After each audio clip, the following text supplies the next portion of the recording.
Now, our guest tonight is Mrs. Dra.Macgregor, who has studied the history and the teachings of the Jehovah's Witnesses for 27 years. And Lori, as we looked at that segment, it kind of blows everybody's mind to think that the first founder of the Jehovah's Witnesses, Charles Taze Russell, actually declared those things and put them into print.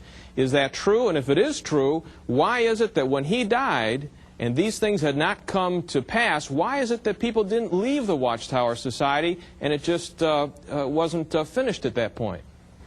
When we look at any organization, John, including the Jehovah's Witnesses, we have to look at how they begin. On what foundation are they built? Charles Taze Russell was not a pastor, although they called him pastor. He had no theological training. He was a clothier who declared himself the faithful and discreet slave. And he said, now God is going to channel everything through me. I'm the one that you have to look at to get your meat in due season, your spiritual food. And so he was a very interesting man, first of all, to command the attention of as many people as he did. He was quite an orator and spoke very well. He was embroiled in a lot of marital difficulties. These things are really hidden from Jehovah's Witnesses today, but in an open court trial, which is still on record, he had to explain why he was behind a locked door with the serving girl in the middle of the night while his wife pounded on the other side. That made rather good reading. He was fascinated by pyramidology. He was fascinated by phrenology, which is the science, so-called, of reading the bumps on your head. You feel somebody's head and they pronounce what kind of a person you are.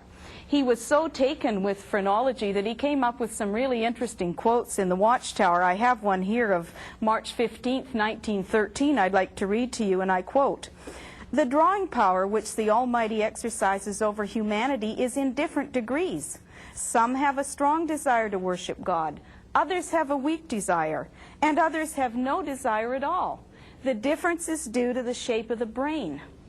He went on to say a little later in the same article, "Stand a man alongside of a dog. Look at their heads. The one slopes back." We hope he means the dog. "There is no place for intellectual qualities at all.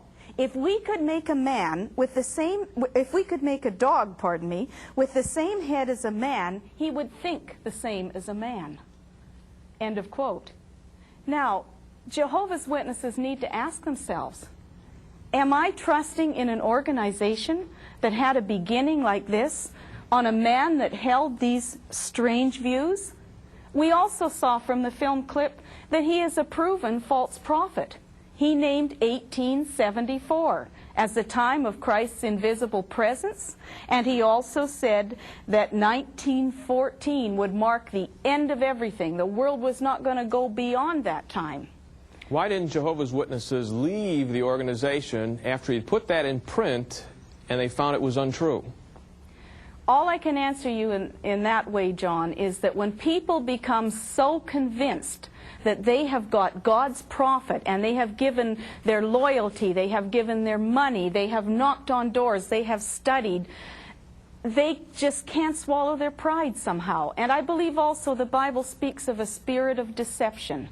And I think that they were determined that they were just going to remain loyal no matter what, that this really was God's faithful and discreet slave. And sure, he made a few mistakes. You know, the Watchtower even today is always saying, okay, so we made a few mistakes. You know, we've gotten new light. But he did that in the name of God. We're going to move on did. here, Lori, to the second excerpt tonight for the people, because the Jehovah's Witnesses right in this area, they claim that they are the only true religion on earth today, and they base that claim in part on their authoritative